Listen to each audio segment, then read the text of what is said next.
Good morning विद्यार्थी मित्रों। रसायण विज्ञान प्रकरण नंबर 3 लेक्चर नंबर 6। मित्रों, आजना लेक्चर में आपणे आधुनिक आवर्त कोष्टक में हाइड्रोजन अने हीलियमना अपवादरूप स्थाननी चर्चा करीशुं। मित्रों, अगाऊ मैं तमने कहेलुं कि हाइड्रोजन ने समूह एक में गणवामां आवतुं नथी। हाइड्रोजननुं स्थान ए अनिश्चित है।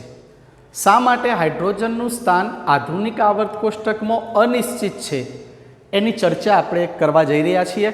मित्रों, सर्वप्रथम हाइड्रोजन परमाणु क्रमांक 1 एनी इलेक्ट्रॉनीय रचना 1s1। मित्रों, आ 1s1 इलेक्ट्रॉनीय रचना ए आपड़ा आल्कली समूह एकना जे तत्वों लिथियम, सोडियम, पोटेशियम आ दरेके दरेक तत्वोनी संयोजकता कक्षानी सामान्य इलेक्ट्रॉनीय रचना ns1 जेवी छे।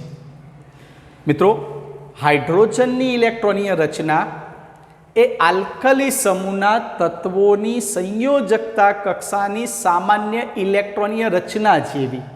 एटले आपणे एम कही सकीए कि इलेक्ट्रॉनीय रचनाना संदर्भमां जोईए तो हाइड्रोजननुं स्थान समूह एक में आपवुं जोईए अथवा समूह एक में मूकवो जोईए।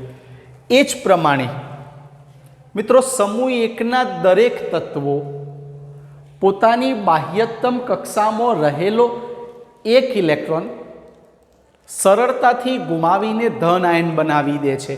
केवी रीते मित्रों?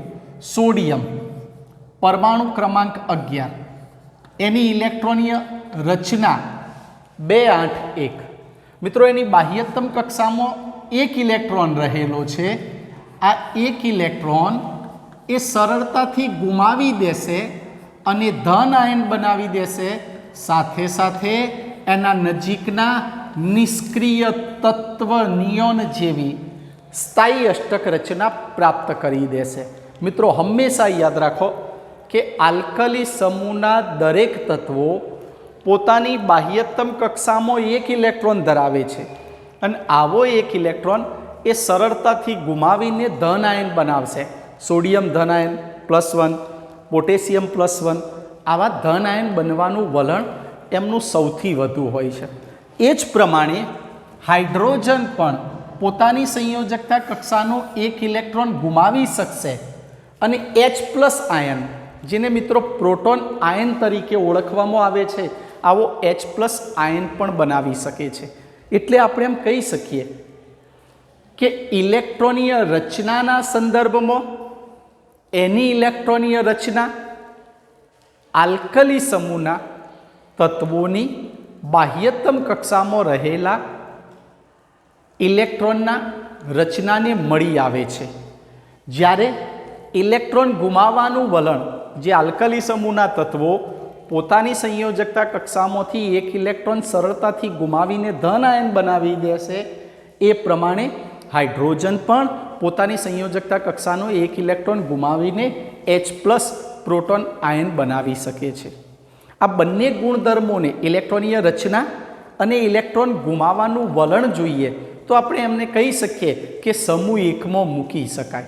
छतां पण हाइड्रोजन ने समूह एक में मूकवामां आव्युं नथी।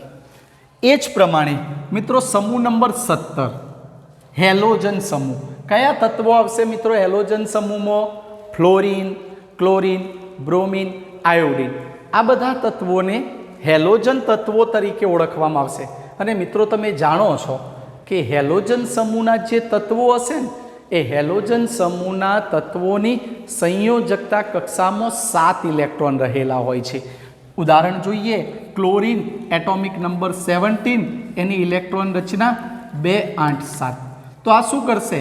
पोतानी संयोजकता कक्षामां एक इलेक्ट्रॉन मेळवी झड़पथी ऋण आयन बनावी देशे अने नजीकनुं निष्क्रिय तत्व आर्गोन जेवी स्थायी अष्टक रचना प्राप्त करी लेशे।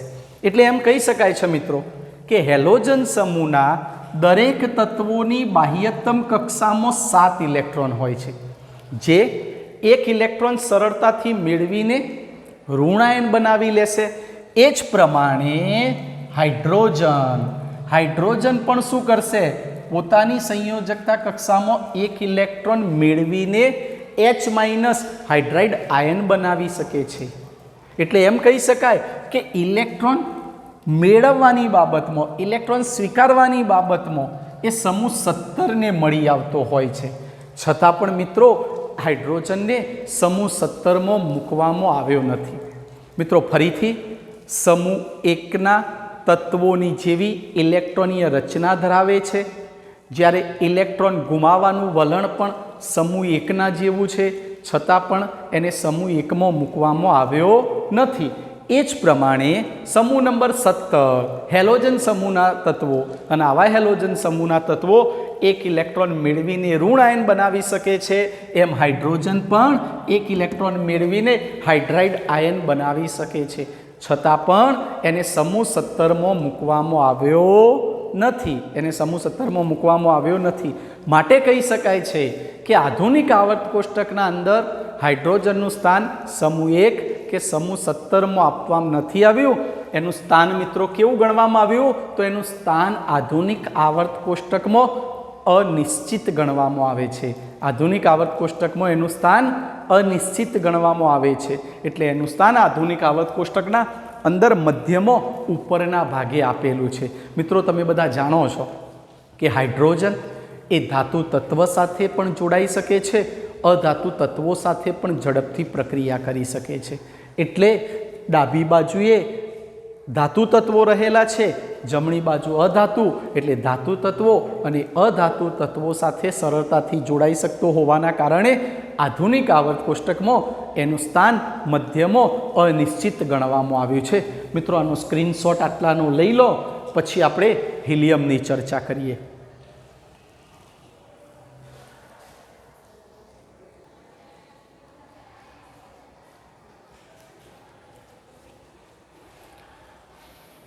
મિત્રો હવે આપણે હિલિયમનું અપવાદરૂપ સ્થાનની ચર્ચા કરીએ.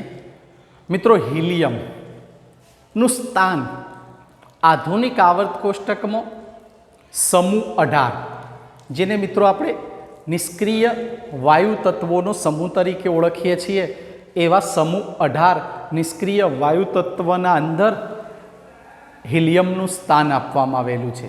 સાથે સાથે મિત્રો તમને મેં અગાઉ કહેલું કે હિલિયમ એ આવર્ત 1માં આવેલું તત્વ. મિત્રો હિલિયમ પરમાણુ ક્રમાંક 2, જેની ઇલેક્ટ્રોનીય રચના 1s2. મિત્રો આ 1s2 પ્રકારની ઇલેક્ટ્રોનીય રચના એટલે સમૂહ નંબર 2 ગ્રુપ 2 આલ્કલાઇન અર્ધધાતુ તત્વો. અને આવા આલ્કલાઇન અર્ધધાતુ તત્વો બેરિલિયમ, મેગ્નેશિયમ, કેલ્શિયમ, સ્ટ્રોન્શિયમ વગેરે તત્વોની બાહ્યતમ કક્ષાની સામાન્ય ઇલેક્ટ્રોનીય રચના ns2ને મળી આવે છે. મિત્રો ધ્યાનથી સાંભળજો, હિલિયમની સંયોજકતા કક્ષાની ઇલેક્ટ્રોનીય રચના ગણો કે હિલિયમની ઇલેક્ટ્રોનીય રચના ગણો એ ગ્રુપ નંબર 2ના તત્વોની સંયોજકતા કક્ષાની સામાન્ય ઇલેક્ટ્રોનીય રચનાને મળી આવે છે. આવી ઇલેક્ટ્રોનીય રચનાના સંદર્ભમાં જોઈએ તો આપણે એમ કહી શકીએ કે હિલિયમનું સ્થાન સમૂહ 2માં મૂકી શકાય. છતાં પણ હિલિયમને સમૂહ નંબર 2માં સ્થાન આપવામાં આવેલું નથી. હવે મિત્રો તો હિલિયમનું સ્થાન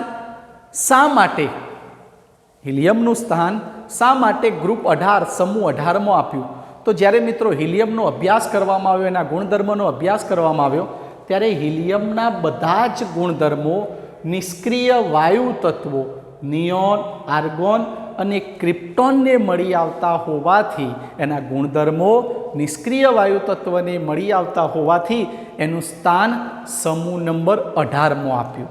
પણ મિત્રો મહત્વની વાત એ, તમે બધા જાણો છો કે સમૂહ નંબર 13 થી લઈને સમૂહ નંબર 18, મિત્રો યાદ રાખજો, સમૂહ નંબર 13 થી લઈને સમૂહ નંબર 18 જેને આપણે પી વિભાગના તત્વો તરીકે ઓળખીએ છીએ. કયા તત્વો? પી વિભાગના તત્વો. મિત્રો હવે તમે બધા જાણો છો કે પી વિભાગના તત્વો ક્યારે કહેવાય? તો એમનો છેલ્લો ઇલેક્ટ્રોન દાખલ થતો છેલ્લો ઇલેક્ટ્રોન, એ પણ ક્યાં? એની સંયોજકતા કક્ષામાં દાખલ થતો છેલ્લો ઇલેક્ટ્રોન જો પી કક્ષકમાં ભરાતો હોય તો એને આપણે પી વિભાગના તત્વો તરીકે ઓળખીશું. વાત સાચી ને મિત્રો? જેની બાહ્યતમ કક્ષામાં દાખલ થતો છેલ્લો ઇલેક્ટ્રોન પી કક્ષકમાં ભરાતો હોય તો એને આપણે પી વિભાગના તત્વ તરીકે ગણી શકાય.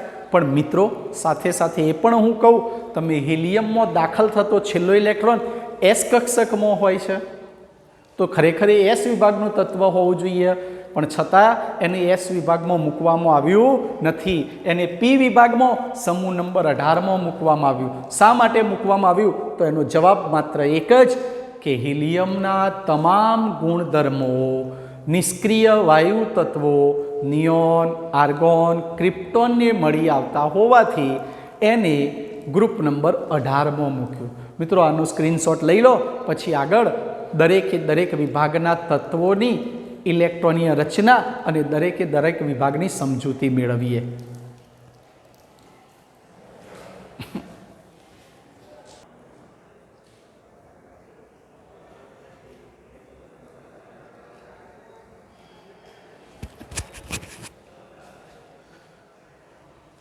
મિત્રો હવે આપણે આગળ ખૂબ મહત્વના પોઈન્ટ શીખી રહ્યા છીએ. એસ વિભાગના તત્વોની સમજૂતી. એસ વિભાગના તત્વોની સમજૂતી. એક એક મુદ્દાને સમજતા રહીશું મિત્રો. પહેલું, જે તત્વોની સંયોજકતા કોષમાં દાખલ થતો છેલ્લો ઇલેક્ટ્રોન એસ કક્ષકમાં ભરાતો હોવાથી તેને એસ વિભાગના તત્વો તરીકે ઓળખવામાં આવશે. મિત્રો અગાઉ પણ મેં વાત કરેલી કે જેની સંયોજકતા કોષમાં દાખલ થતો છેલ્લો ઇલેક્ટ્રોન જો એસ કક્ષકમાં ભરાતો હોય તો એવા તત્વોને આપણે એસ વિભાગના તત્વો તરીકે ઓળખીશું. મિત્રો હવે મહત્વની વાત કે એસ વિભાગના તત્વોમાં માત્ર ને માત્ર સમૂહ 1 અને સમૂહ 2 નો જ સમાવેશ કરવામાં આવશે.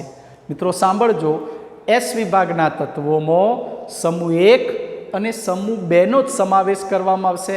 જેમાં સમૂહ 1 એટલે કે આલ્કલી સમૂહ તરીકે ઓળખાશે, જ્યારે સમૂહ 2 આલ્કલાઇન અર્થ ધાતુ તત્વોના સમૂહ તરીકે ઓળખાશે. મિત્રો હવે પહેલી વાત કે આલ્કલી સમૂહ નામ કેમ પાડ્યું? આલ્કલી સમૂહ તરીકે કેમ ઓળખાય છે? મિત્રો તમે શીખીને આવ્યા છો નીચેના ધોરણમાં કે સોડિયમ અને પોટેશિયમ જેવી ધાતુના ઓક્સાઇડ, સોડિયમ અને પોટેશિયમ જેવી ધાતુના ઓક્સાઇડ પાણી સાથે જ્યારે પ્રક્રિયા કરશે ત્યારે પાણી સાથે પ્રક્રિયા કરીને બેઝ નિર્માણ કરશે. શું નિર્માણ કરશે મિત્રો? બેઝ. અને તમે બધા જાણો છો આ બધા બેઝ સ્વભાવે આલ્કલી તરીકે ઓળખાય.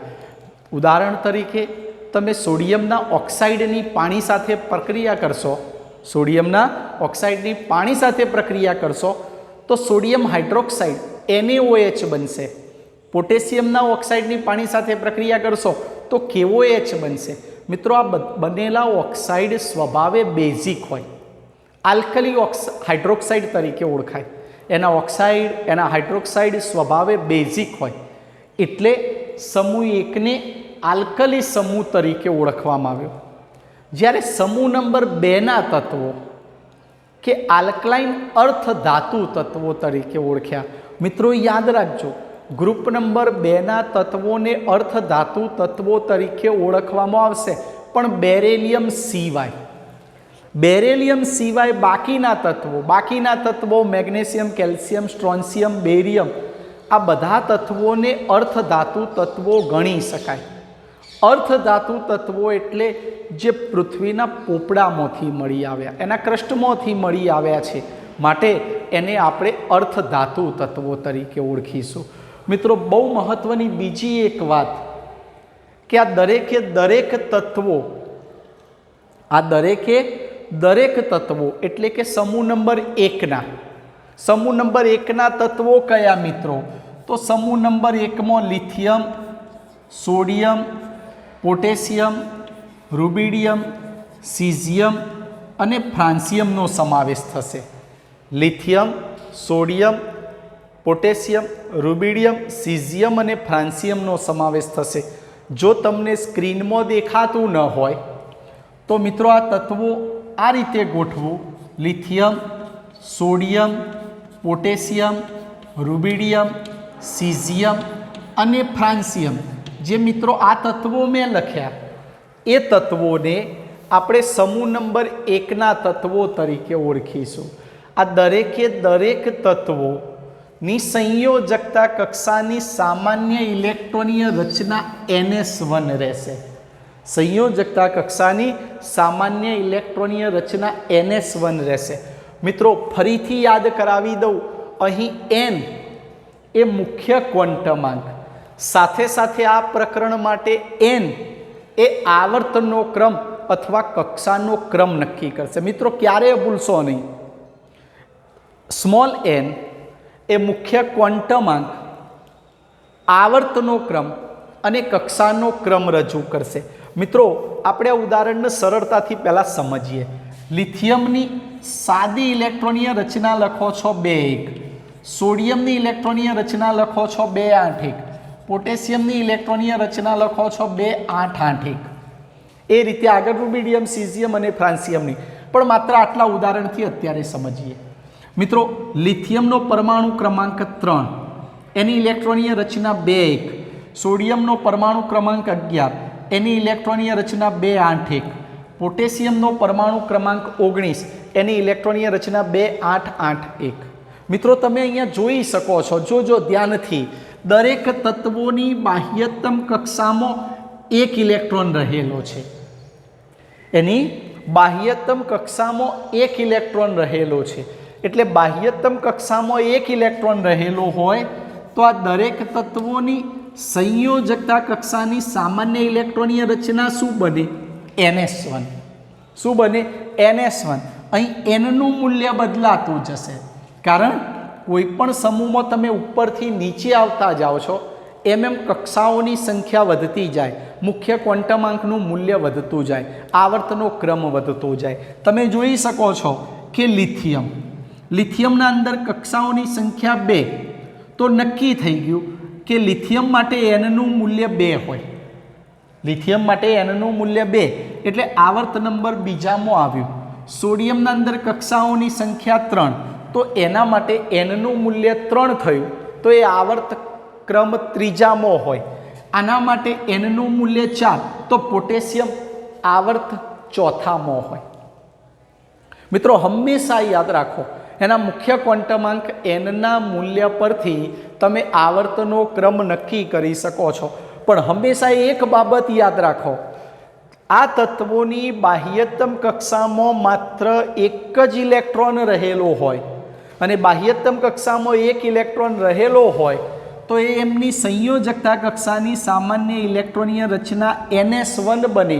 અને NS1 બને એટલે તમારા મગજમાં એન્ટ્રી થઈ જવી જોઈએ કે આ ગ્રુપ નંબર 1 આલ્કલી સમૂહના જ તત્વો હશે. ગ્રુપ નંબર 1 આલ્કલી સમૂહના તત્વો હશે, એ તમે તરત જ નક્કી કરી શકશો. એ રીતે ગ્રુપ નંબર 2ની ચર્ચા કરીએ. મિત્રો ગ્રુપ નંબર 2ના અંદર બેરેલિયમ, મેગ્નેશિયમ, જગ્યાના અભાવના કારણે ઊભું લખતો નથી, આડું લખું છું. મેગ્નેશિયમ, કેલ્શિયમ, સ્ટ્રોન્શિયમ, બેરિયમ અને રેડિયમ.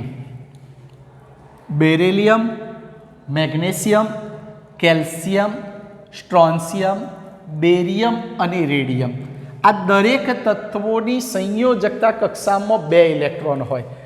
મિત્રો બેરેલિયમ પરમાણુ ક્રમાંક 4, એની ઇલેક્ટ્રોનીય રચના લખો છો તો 2,2. મેગ્નેશિયમ પરમાણુ ક્રમાંક 12, એની ઇલેક્ટ્રોનીય રચના લખો છો 2,8,2. કેલ્શિયમ પરમાણુ ક્રમાંક 20, એની ઇલેક્ટ્રોનીય રચના લખો છો 2,8,8,2.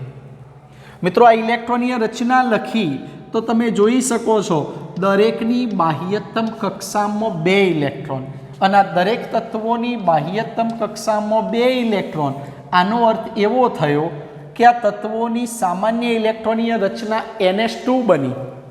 NH2 બની એટલે આનો અર્થ એવો થયો કે દરેક તત્વોની બાહ્યતમ કક્ષામાં 2 ઇલેક્ટ્રોન, અને જો દરેકે દરેક તત્વોની બાહ્યતમ કક્ષામાં 2 ઇલેક્ટ્રોન, એ પણ 2 ઇલેક્ટ્રોન S કક્ષકમાં ભરાયા હોય તો નક્કી થઈ જાય એ ગ્રુપ નંબર 2 આલ્કલાઇન અર્ધધાતુ તત્વોના સમૂહનું જ તત્વ હોવું જોઈએ.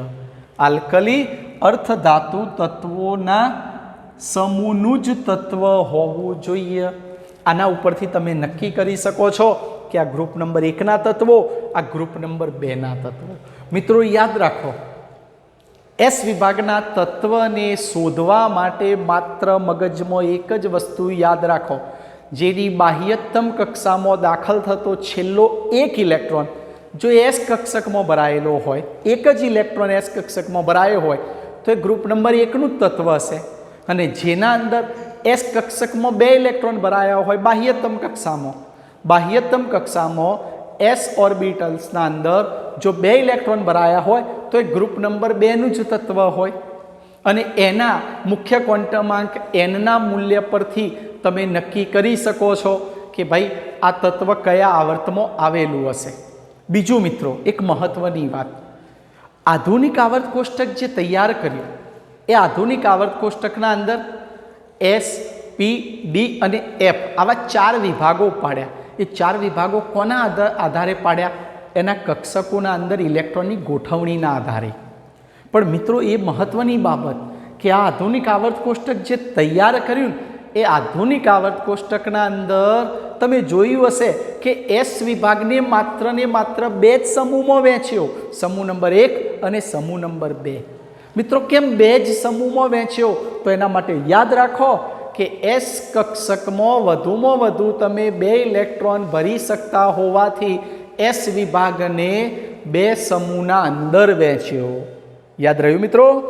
S કક્ષકમાં વધુમાં વધુ તમે 2 ઇલેક્ટ્રોન ભરી શકતા હોવાથી S વિભાગને 2 સમૂહમાં જ વહેંચ્યો. મિત્રો આટલી બાબત યાદ રાખો. બાકીના ગુણધર્મોની ચર્ચા કરીએ. પહેલું આટલું ખૂબ મહત્વનું કે ભાઈ આને S વિભાગના તત્વો શા માટે કીધા, આને ગ્રુપ 1માં શા માટે મૂક્યું, અને ગ્રુપ 2માં શા માટે મૂક્યું, એ ખૂબ મહત્વની બાબત. મિત્રો હવે બીજી શબ્દ નવો તમે શીખી રહ્યા છો, ઓક્સિડેશન અવસ્થા. મેં અહીંયા લખ્યું છે આ તત્વોની ઓક્સિડેશન અવસ્થા +1 અને +2. મિત્રો સાંભળજો, સમૂહ નંબર 1 માટે ઓક્સિડેશન અવસ્થા +1 અને સમૂહ નંબર 2 માટે ઓક્સિડેશન અવસ્થા +2. મિત્રો ઓક્સિડેશન સ્ટેટ આ શબ્દ તમારા માટે નવો નથી. સંયોજકતા શબ્દ અત્યાર સુધી જે બોલતા હતા એ જ સંયોજકતા શબ્દ એની ઓક્સિડેશન અવસ્થા દર્શાવશે. મિત્રો સંયોજકતા જે શબ્દ વાપરતા હતા એ જ સંયોજકતા એની ઓક્સિડેશન અવસ્થા બતાવશે. અને મિત્રો તમે શીખી ગયા છો કે કોઈ પણ પરમાણુએ મેળવેલ કે ગુમાવેલ ઇલેક્ટ્રોનની સંખ્યા એ એની સંયોજકતા દર્શાવે. મિત્રો સમૂહ નંબર 1ના તત્વોની ઓક્સિડેશન અવસ્થા +1 અને સમૂહ નંબર 2ના તત્વોની ઓક્સિડેશન અવસ્થા +2. મિત્રો અહીંયા યાદ રાખજો કે ગ્રુપ નંબર 1ના તત્વોને ગ્રુપ નંબર 1 સમૂહ નંબર 1 આલ્કલી સમૂહના તત્વોની ઓક્સિડેશન અવસ્થા માત્ર એક જ છે અને +1 જ. બીજી કોઈ ઓક્સિડેશન અવસ્થા ધારણ કરશે નહીં. મિત્રો જ્યારે ગ્રુપ નંબર 2ના તત્વોની એક જ ઓક્સિડેશન અવસ્થા +2, બીજી કોઈ ઓક્સિડેશન અવસ્થા ધારણ કરશે નહીં. હવે મિત્રો +1નો મતલબ શું? તો તમે જાણો છો, હમણાં જ શીખવાડ્યું મેં કે સોડિયમ એની બાહ્યતમ કક્ષામાં રહેલો એક ઇલેક્ટ્રોન ગુમાવીને ધન આયન બનાવી દેશે. તો મિત્રો અહીંયા એની સંયોજકતા +1 બની. જ્યારે તમે મેગ્નેશિયમ પરમાણુ ક્રમાંક 12 ઇલેક્ટ્રોન રચના 282 એ શું કરશે? પોતાની સંયોજકતા કક્ષામાં રહેલા 2 ઇલેક્ટ્રોનને ગુમાવી મેગ્નેશિયમ +2 બનાવશે. મિત્રો યાદ રાખો, ગ્રુપ નંબર 2ના બધા જ તત્વો પોતાની બાહ્યતમ કક્ષામાં રહેલા 2 ઇલેક્ટ્રોન ગુમાવીને +2 ઓક્સિડેશન અવસ્થા ધારણ કરશે. જ્યારે ગ્રુપ નંબર 1ના બધા તત્વો પોતાની બાહ્યતમ કક્ષામાં રહેલા એક ઇલેક્ટ્રોનને દૂર કરી +1 ઓક્સિડેશન અવસ્થા ધારણ કરશે. એક ઇલેક્ટ્રોન દૂર કરે પોતાની બાહ્યતમ કક્ષાનો તો એ +1 ઓક્સિડેશન અવસ્થા, અને આ ઓક્સિડેશન અવસ્થા મિત્રો માત્ર ને માત્ર સમૂહ નંબર 1 માટે જ લાગુ પડે છે, જ્યારે સમૂહ નંબર 2 માટે ઓક્સિડેશન અવસ્થા માત્ર +2 જ હોય છે. મિત્રો આટલા મુદ્દાની સ્ક્રીનશોટ લઈ લો. હવે આયનીકરણ એન્થાલ્પી પછીના મુદ્દાની ચર્ચા કરીએ છીએ. આટલો સ્ક્રીનશોટ પહેલાં લઈ લેજો.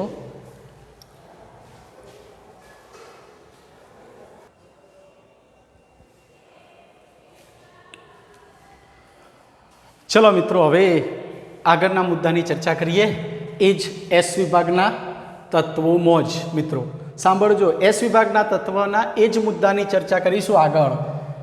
આયનીકરણ એન્થાલ્પીના મૂલ્યો ઓછા. આયનીકરણ એન્થાલ્પીના મૂલ્યો ઓછા. મિત્રો આ શબ્દ તમારા માટે નવો આવ્યો, આયનીકરણ એન્થાલ્પી. મિત્રો આયનીકરણ એન્થાલ્પી કોને કહેવાય? મિત્રો આયનીકરણ એન્થાલ્પી માટે શબ્દ બોલાય છે આયોનાઇઝેશન એન્થાલ્પી, જેને I વડે દર્શાવવામાં આવે. હવે મિત્રો આયનીકરણ એન્થાલ્પી કોને કહીશું એની ડેફિનેશન સમજીએ. વાયુરૂપ તટસ્થ પરમાણુની બાહ્યતમ કક્ષામાં રહેલા એક ઇલેક્ટ્રોનને દૂર કરવા માટે આપવી પડતી ઉર્જાને આયનીકરણ એન્થાલ્પી કહે છે. મિત્રો હવે સૌથી મહત્વની બાબત આ શબ્દને સમજીએ, વાયુરૂપ તટસ્થ પરમાણુ. મિત્રો વાયુરૂપનો મતલબ થાય ગેસીસ અવસ્થા. મેં સોડિયમની બાજુમાં જી સંજ્ઞા દર્શાવી છે. આ ગેસીસ અવસ્થા એટલે વાયુરૂપ અવસ્થા. પણ મિત્રો સાથે શબ્દ આવ્યો તટસ્થ પરમાણુ. મિત્રો તટસ્થ પરમાણુ કોને કહેવાય? તો તટસ્થ પરમાણુનો મતલબ એવો થાય કે જે પરમાણુ વીજભારની દ્રષ્ટિએ તટસ્થ હોય. કોઈ પણ પરમાણુ વીજભારની દ્રષ્ટિએ તટસ્થ ક્યારે હોય? તો કોઈ પણ પરમાણુ વીજભારની દ્રષ્ટિએ તટસ્થ ત્યારે કહેવાય જ્યારે એના પ્રોટોન અને ઇલેક્ટ્રોનની સંખ્યા સમાન હોય. મિત્રો સાંભળજો, પ્રોટોન અને ઇલેક્ટ્રોનની સંખ્યા સમાન હોય તો એ વીજભારની દ્રષ્ટિએ તટસ્થ. મિત્રો અહીંયા હું લખું છું સોડિયમ, અહીં લખું છું સોડિયમ ધન આયન. મિત્રો આને સોડિયમ પરમાણુ બોલાય, આને સોડિયમનો ધન આયન બોલાય. મિત્રો સોડિયમ પરમાણુનો મતલબ આના અંદર 11 પ્રોટોન અને 11 ઇલેક્ટ્રોન. સોડિયમના ધન આયનનો મતલબ 11 પ્રોટોન 10 ઇલેક્ટ્રોન. સાંભળજો, સોડિયમનો પરમાણુમાં પ્રોટોન અને ઇલેક્ટ્રોનની સંખ્યા સમાન એટલે આ વીજભારની દ્રષ્ટિએ તટસ્થ ગણાય, એનો વીજભાર 0 હોય. જ્યારે અહીં 11 પ્રોટોન અને 10 ઇલેક્ટ્રોન વીજભારની દ્રષ્ટિએ ધન આયન બન્યો. એટલે મિત્રો તટસ્થ પરમાણુ કોને કહીશું? તો જે પરમાણુમાં પ્રોટોન અને ઇલેક્ટ્રોનની સંખ્યા સમાન હોય એ વીજભારની દ્રષ્ટિએ તટસ્થ. અને આવા તટસ્થ પરમાણુની બાહ્યતમ કક્ષામાં રહેલા એક ઇલેક્ટ્રોનને દૂર કરવા માટે આપવી પડતી ઉર્જાને મિત્રો હવે જોજો, અહીં મેં બતાવ્યું છે જી વાયુરૂપ અવસ્થા. કેવો પરમાણુ? તટસ્થ. કેમ તટસ્થ? તો પ્રોટોન અને ઇલેક્ટ્રોનની સંખ્યા સમાન. હવે એની ઇલેક્ટ્રોનીય રચના લખી, સરળ ઇલેક્ટ્રોનીય રચના 2, 8, 1. એની બાહ્યતમ કક્ષામાં કેટલા ઇલેક્ટ્રોન રહેલા છે મિત્રો? 1. આવો એક ઇલેક્ટ્રોન દૂર થયો. આ ઇલેક્ટ્રોનને દૂર કરવા માટે ઉર્જા આપવી પડે. મિત્રો સાંભળજો, આ ઇલેક્ટ્રોનને દૂર કરવા માટે ઉર્જા આપવી પડે. એ ઉર્જાને આયોનાઇઝેશન એન્થાલ્પી, આયનીકરણ એન્થાલ્પી તરીકે ઓળખાય. અને મિત્રો સાથે સાથે આયનીકરણ એન્થાલ્પીમાં થતા ફેરફારને ડેલ્ટા IH વડે ઓળખવામાં આવે છે. આયોનાઇઝેશન હીટ, આયોનાઇઝેશન ઉર્જા, આયનીકરણ ઉર્જા એવા નામથી ઓળખવામાં આવે છે. પણ યાદ રાખજો મિત્રો, આ એન્થાલ્પીમાં થતો ફેરફાર બતાવશે. આયનીકરણ એન્થાલ્પીમાં થતો ફેરફાર, જ્યારે આયનીકરણ એન્થાલ્પીને I વડે દર્શાવવામાં આવે. મિત્રો વાયુરૂપ તટસ્થ પરમાણુની બાહ્યતમ કક્ષામાં રહેલા ઇલેક્ટ્રોનને દૂર કરવા માટે આપવી પડતી ઉર્જાને આયનીકરણ એન્થાલ્પી કહે છે। પણ મિત્રો અહીંયા મેં એવું લખ્યું કે એસ વિભાગના તત્વોની આયનીકરણ એન્થાલ્પીના મૂલ્યો ઓછાનો અર્થ શું? એના મૂલ્યો નીચા હોય। કેમ નીચા? તો ઇઝીલી તમે સમજી શકો છો, તમે સરળતાથી શીખી શકો છો કે ગ્રુપ નંબર 1 અને ગ્રુપ નંબર 2ના તત્વોની બાહ્યતમ કક્ષામાં 1 અને 2 ઇલેક્ટ્રોન હોય છે। મિત્રો આવા 1 અને 2 ઇલેક્ટ્રોનને સરળતાથી દૂર કરી શકાય છે અને સરળતાથી દૂર કરી શકાતા હોવાના કારણે એની આયનીકરણ એન્થાલ્પીના મૂલ્યો ઓછા હોય છે। પણ મિત્રો એ પણ ખાસ યાદ રાખજો, ખૂબ અગત્યની બાબત, lithium, sodium, potassium, rubidium, caesium અને ફ્રાન્સિયમ મેં એના આવર્તનો ક્રમ પણ બતાવ્યો। એ આવર્તનો ક્રમ એની કક્ષાનો ક્રમ પણ દર્શાવશે। મિત્રો હવે તમે બધા જાણો છો કે તમે લિથિયમથી નીચે તરફ આવતા જશો ને એમ એના ક્વોન્ટમ આંકનું મૂલ્ય વધતું જશે, એના કક્ષાઓની સંખ્યા વધતી જશે।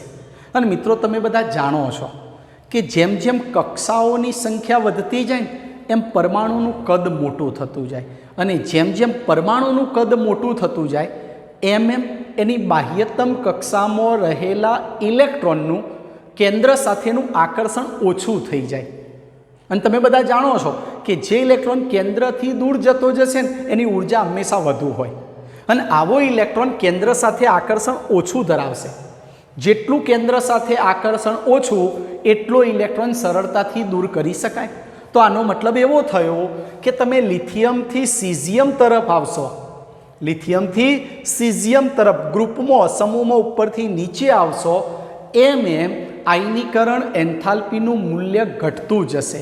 મિત્રો હંમેશા એક બાબત યાદ રાખો, આયનીકરણ એન્થાલ્પીનું મૂલ્ય કોઈ પણ સમૂહમાં ઉપરથી નીચે આવતા ઘટે, કારણ કે આયનીકરણ એન્થાલ્પીનો સીધો સંબંધ પરમાણવીય ત્રિજ્યા સાથે રહેલો છે।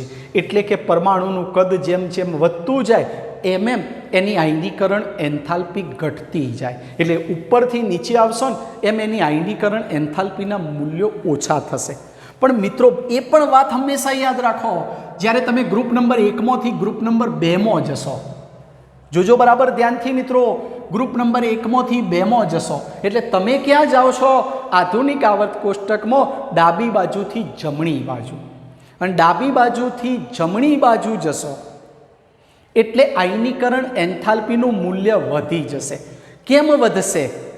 તો એનું કારણ મિત્રો, તમે ડાબી બાજુથી જમણી બાજુ જશો ને ત્યારે આ બધા તત્વો જે રહેલા છે આ બધા જ પરમાણુઓના કદ ઘટશે, કારણ એના કેન્દ્રનો અસરકારક ધન વીજભાર વધશે, અને કેન્દ્રનો અસરકારક ધન વીજભાર વધે ને એટલે બાહ્યતમ કક્ષામાં રહેલા ઇલેક્ટ્રોનનું કેન્દ્ર તરફ આકર્ષણ થોડુંક વધે, અને આકર્ષણ વધે તો એવા ઇલેક્ટ્રોનને દૂર કરવા માટે ઉર્જા વધુ આપવી પડે, અને ઉર્જા વધુ આપવી પડે આનો મતલબ એવો થયો કે એની આયનીકરણ એન્થાલ્પીના મૂલ્યો ઊંચા હોય। માટે યાદ રાખો, ગ્રુપ નંબર 1ની સાપેક્ષે ગ્રુપ નંબર 2ના આયનીકરણ એન્થાલ્પીના મૂલ્યો વધશે। વધારે ચર્ચા પાછળ કરીશું, અત્યારે ખાલી આટલું જ યાદ રાખો કે ગ્રુપ નંબર 1 અને ગ્રુપ નંબર 2ના આયનીકરણ એન્થાલ્પીના મૂલ્યો ઓછા હોય છે। મિત્રો એની સાથે સાથે બીજો શબ્દ લખ્યો સક્રિય ધાતુઓ। મિત્રો 10મા ધોરણમાં તમે ધાતુઓની સક્રિયતા શ્રેણી શીખીને આવ્યા છો, અને એ સક્રિયતા શ્રેણીમાં યાદ કરો કે સોડિયમ, પોટેશિયમ, મેગ્નેશિયમ, કેલ્શિયમ એ બધી સક્રિયતા શ્રેણીમાં આગળની ધાતુઓ હતી। મિત્રો આ સક્રિય ધાતુઓનો મતલબ એવો પણ કરી શકાય કે આ ધાતુઓ કુદરતમાંથી ક્યારે મુક્ત અવસ્થામાં મળી આવતી નથી, હંમેશા સંયોજન સ્વરૂપે જ મળી આવે, બીજા કોઈ પણ તત્વો સાથે સંયોજાયેલી હોય, એ કાચી ધાતુ સ્વરૂપે મળી આવે, એવી ધાતુઓને સક્રિય ધાતુઓ કહેવાય છે। સાથે સાથે એમ પણ કહી શકાય કે ઝડપથી હવામાંના ઓક્સિજન અને હાઇડ્રોજન સાથે ઝડપથી આ પ્રક્રિયા કરી દેશે। મિત્રો તમને બધાને યાદ હશે કે સોડિયમ અને પોટેશિયમ જેવી ધાતુઓને કેરોસીનમાં રાખવામાં આવે છે, જ્યારે એને હવાના સંપર્કમાં કે પાણીના સંપર્કમાં લાવવામાં આવે છે ને ત્યારે ઝડપથી સળગી જાય છે। કેમ? એમની સક્રિયતા ખૂબ વધુ છે, ઝડપથી ઇલેક્ટ્રોન ગુમાવી બીજા કોઈ તત્વો સાથે પ્રક્રિયા કરવાનું વલણ ઝડપી બનાવી દેશે। માટે આવી ધાતુઓને સક્રિય ધાતુઓ, સાથે સાથે એની પ્રતિક્રિયાત્મકતા પણ વધુ હોય છે, બીજા કોઈ પણ તત્વો સાથે સંયોજન બનવાનું વલણ પણ વધુ છે. એની સાથે મિત્રો ખૂબ મહત્વનું વાક્ય, ધાત્વીય ગુણધર્મ વધુ જોવા મળશે. મિત્રો એક બાબત હંમેશા યાદ રાખજો કે આવર્ત કોષ્ટકની ડાબી બાજુએ જે એસ વિભાગના તત્વો સમૂહ 1 અને 2 માં રહેલા છે એ તત્વોનો ધાત્વીય ગુણધર્મ મેટાલિક નેચર મેક્ઝિમમ હોય, ધાત્વીય ગુણધર્મ સૌથી વધુ હશે. અને આવો ધાત્વીય ગુણધર્મ સૌથી વધુ આ ગ્રુપ નંબર 1 અને ગ્રુપ નંબર 2ના તત્વોમાં જોવા મળશે. અને મિત્રો તમે બધા જાણો છો કે ધાત્વીય ગુણધર્મ વધુ હોય તો એમના ઓક્સાઇડ અને હાઇડ્રોક્સાઇડ સ્વભાવે બેઝિક હોય, સાથે સાથે સમૂહમાં ઉપરથી નીચે જતા ધાત્વીય ગુણધર્મ વધતો જશે. મિત્રો તમે કોઈ પણ ગ્રુપમાં ઉપરથી નીચે આવશો સમૂહમાં ત્યારે એનો ધાત્વીય ગુણધર્મ વધતો જશે. શું થશે? એનો ધાત્વીય ગુણધર્મ વધતો જશે. એટલે યાદ રાખો, કોઈ પણ ગ્રુપમાં ઉપરથી નીચે અને એમાં એસ વિભાગના તત્વોમાં સમૂહમાં ઉપરથી નીચે આવશો ત્યારે ધાત્વીય ગુણધર્મ વધશે, ધાત્વીય ગુણધર્મ વધશે.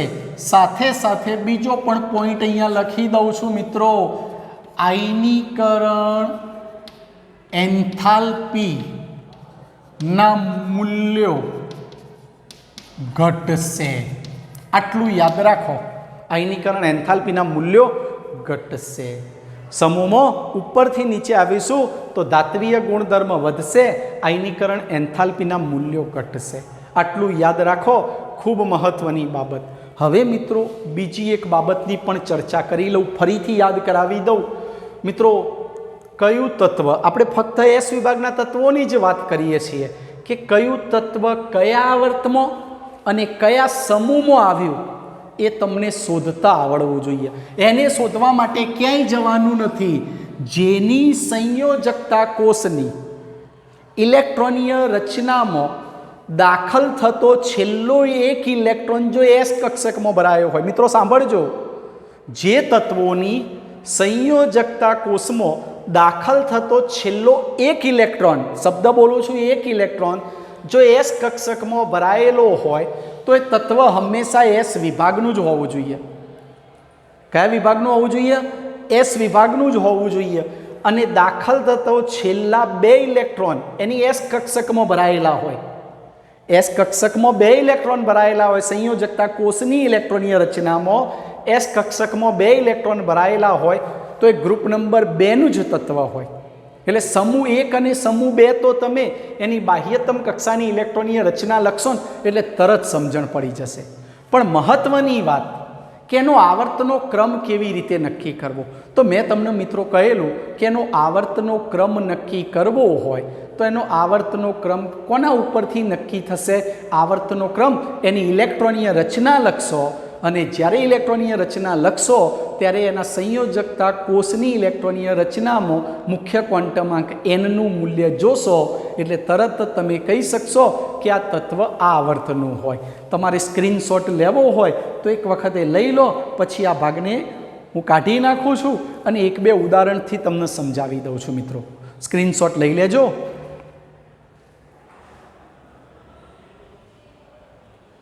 ચલો મિત્રો, સ્ક્રીનશોટ લેવાઈ ગયો હશે. હવે આ ભાગને હું દૂર કરું છું અને આપણે એક ઉદાહરણથી સમજીએ.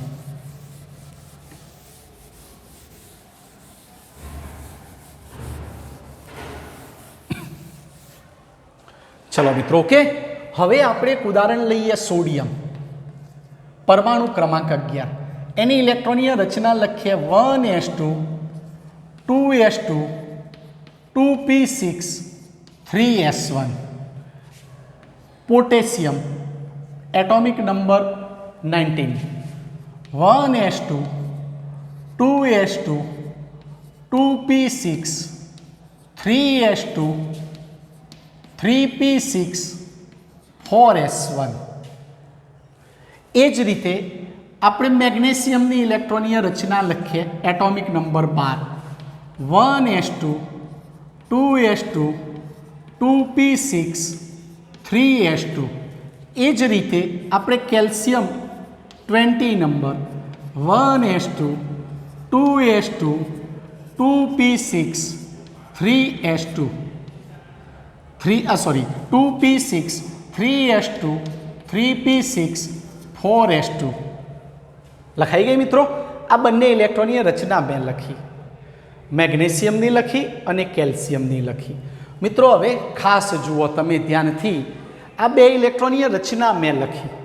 હવે સોડિયમની ઇલેક્ટ્રોનીય રચનામાં દાખલ થતો છેલ્લો એક ઇલેક્ટ્રોન એસ કક્ષકમાં ભરાયેલો, એટલે નક્કી થઈ ગયું કે આ ગ્રુપ નંબર 1નું જ તત્વ હોય. પોટેશિયમની ઇલેક્ટ્રોનીય રચનામાં દાખલ થતો છેલ્લો ઇલેક્ટ્રોન એક ઇલેક્ટ્રોન એસ કક્ષકમાં ભરાયો, તો આ પણ ગ્રુપ નંબર 1નું જ તત્વ હોય. પણ મિત્રો અહીંયા મુખ્ય ક્વોન્ટમાંક એનનું મૂલ્ય 3 અને અહીં મુખ્ય ક્વોન્ટમાંક એનનું મૂલ્ય 4. અહીં એન 3, અહીં એન 4, એટલે નક્કી થઈ જાય કે એનનું મૂલ્ય જોશો, સંયોજકતા કોષની ઇલેક્ટ્રોનીય રચનામાં એનનું મૂલ્ય જોશો તો તમે નક્કી કરી શકો છો કે મિત્રો આના માટે એન બરાબર 3, તો સોડિયમ એ આવર્ત નંબર 3માં જ આવેલું તત્વ હોવું જોઈએ. જ્યારે પોટેશિયમ માટે એનનું મૂલ્ય 4, તો એ આવર્ત નંબર 4માં જ આવેલું તત્વ હોવું જોઈએ. એ જ રીતે અહીં પણ એનનું મૂલ્ય 3 મળ્યું તો આવર્ત નંબર 3નું, અહીં એનનું મૂલ્ય 4 મળ્યું તો આવર્ત નંબર 4નું, પણ અહીં એસ કક્ષકમાં 2 ઇલેક્ટ્રોન બંનેમાં ભરાયા તો ગ્રુપ નંબર 2નું જ તત્વ હોવું જોઈએ. એટલે મિત્રો યાદ રાખો, એસ વિભાગના તત્વો માટે તમે સમૂહ તો નક્કી જ કે એસ વિભાગના તત્વો એટલે સમૂહ 1 અને સમૂહ 2માં જ આવેલા હોય. જો એસ કક્ષકમાં એક ઇલેક્ટ્રોન ભરાયેલો હોય સંયોજકતા કોષની ઇલેક્ટ્રોનીય રચનામાં, તો એ ગ્રુપ નંબર 1નું તત્વ હોવું જોઈએ. અને સંયોજકતા કોષની ઇલેક્ટ્રોનીય રચનામાં એસ કક્ષકમાં છેલ્લા 2 ઇલેક્ટ્રોન ભરાયેલા હોય તો એ ગ્રુપ નંબર 2નું જ હોવું જોઈએ. જ્યારે એના ક્વોન્ટમાંકના મૂલ્ય પરથી તમે એનો આવર્ત, એનો પીરિયડનો નંબર જાણી શકો છો. મિત્રો સ્ક્રીનશોટ લઈ શકો છો અને આ લેક્ચરને આટલે આપણે સ્ટોપ કરીએ છીએ. આગળના લેક્ચરમાં આવતીકાલે મળીશું. ચલો મિત્રો, બેસ્ટ ઓફ લક, તૈયારી કરતા રહેજો.